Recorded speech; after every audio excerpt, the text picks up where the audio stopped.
And welcome back. We're picking up right where we left off in the last episode. I've got this Rush R40 Live, 3 CDs and 1 DVD. I think I mentioned in the first video that I thought this was a Blu-ray, but I'm clearly wrong. It's 3 audio CDs and 1 DVD. But it's still an awesome purchase, brand new, unopened for $2.99 at the Ark. Could not believe it when I saw this. This was like, wow. What can you say? So we're going to break this plastic off of here because you can see it's unopened. I've never opened it. It wasn't opened before I bought it.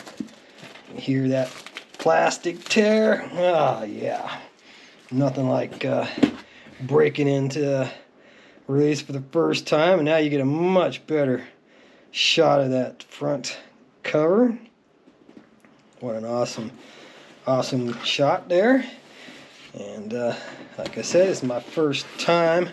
Well, obviously I broke the plastic on it.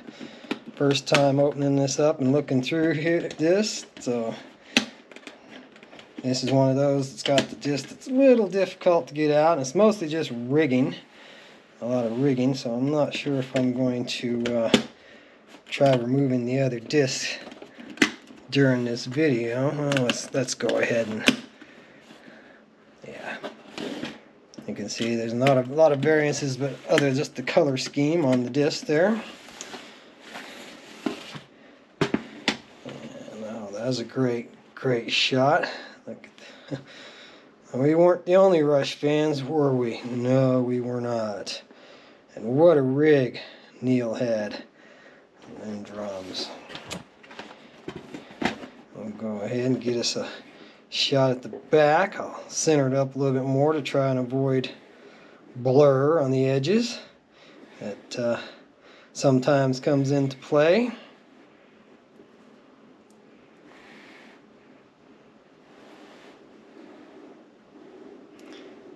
Obviously, I will be watching this after I get done filming today because I have been wanting to watch this and just haven't gotten around to it.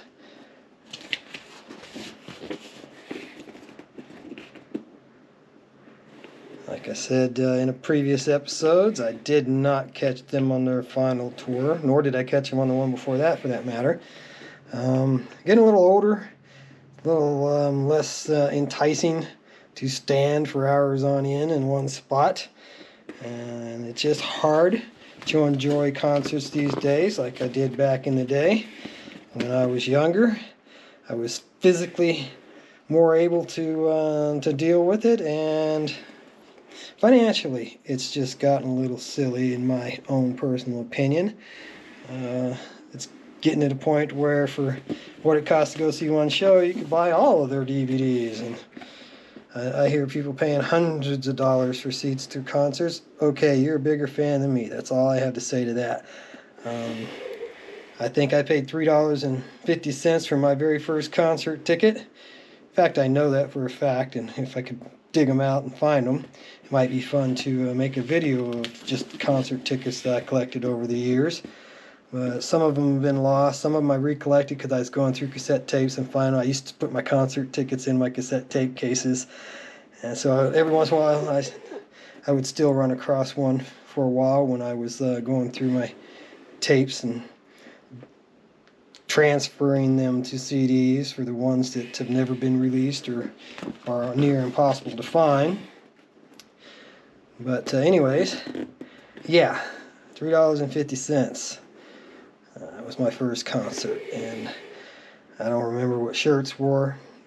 I know I didn't buy a shirt at my first concert because I was doing good to come up with the money for the ticket to go. Well, I didn't exactly grow up well off, and I have no regrets about that. It makes me appreciate what I have. I worked for the things that I own, and I'm proud of that fact. So, growing up poor has its advantages, actually, when you look at things in hindsight. It's no fun when you're there, struggling to put food on the table and pay those bills, keep the lights on. But builds character, isn't that what they say? Yeah. So, anyways, once again, I rambled on and got off point. But I just don't go to concerts these days like I used to.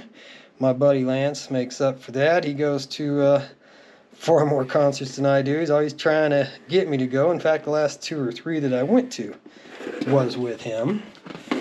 And, you know, people like that in my life are good for me. They get me off my butt, make me go out and do something. The wife has definitely been a motivator for that. She still wants to go and see and do things a lot, and so bless her heart. I try to accommodate as much as I can.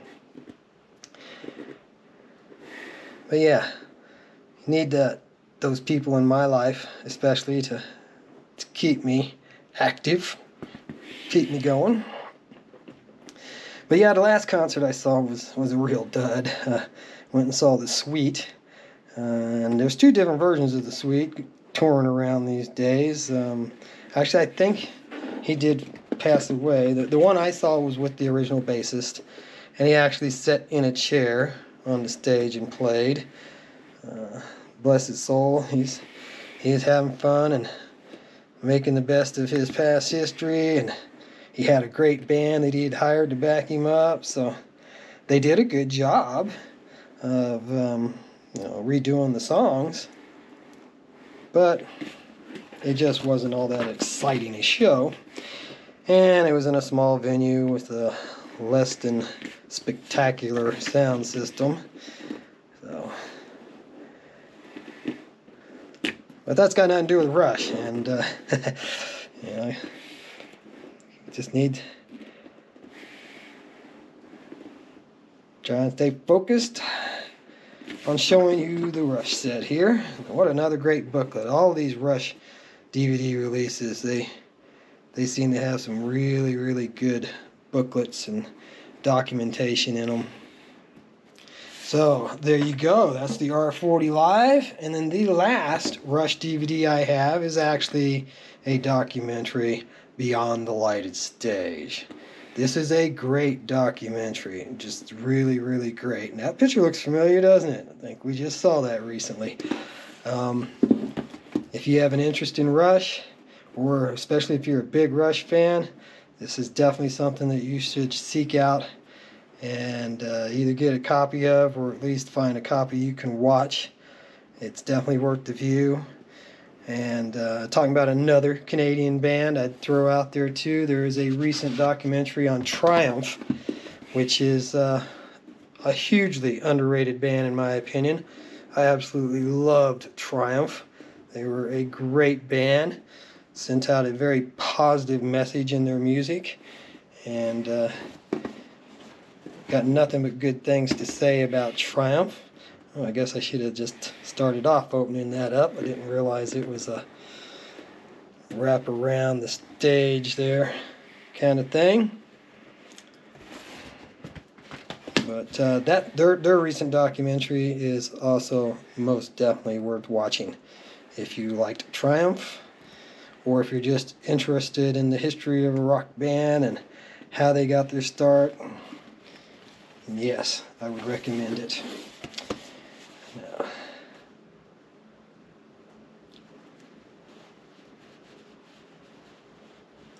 I would actually like to sit down and watch this one again. I watched it when it came out. Haven't seen it since. Looks like the discs are really jammed in the cardboard. Like I said, I'm not too big a fan of cardboard disc cases, because they do tend to scratch your disc sometimes. But I think it's worth it to pull them out and show them to you. Take that chance that I might get a scratch or fingerprint on them. I'm a lot more gentle with them when I'm trying to get them out to watch them than when I'm trying to get them out to show them in videos like this. But it's all good. It's all good. I'm getting old enough to where if I damage something, oh well. I always try to get the best copy I could. If you gave me 6 copies to choose from at the store, I'm going to look through all 6 of them and pick out what I think is the best one.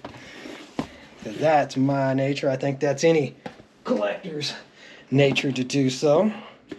So let's see if we can get through this booklet here in the next 2 minutes and wrap this up.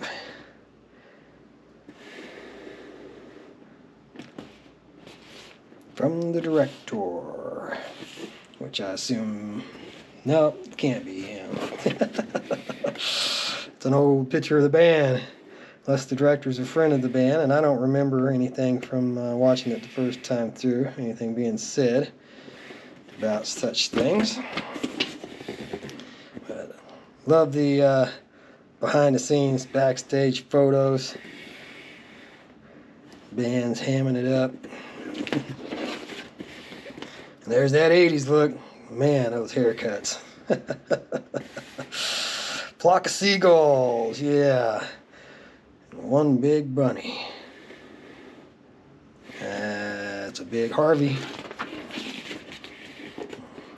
And if you don't know who Harvey is, and you like Jimmy Stewart, look up the movie Harvey and give it a view. We just rewatched it again recently. I've been watching a lot of older films lately because haven't really been too terribly impressed with what Hollywood's been putting out recent years. And I'm not going to give you any commentary on that, just that a lot of those older films hold up really well, especially Humphrey Bogart, Jimmy Stewart, John Wayne. Yeah. So there you have it. That's what we have in the museum for Rush. I hope you enjoyed this trip. I hope you come back for many more trips with me. And we'll see you again another day.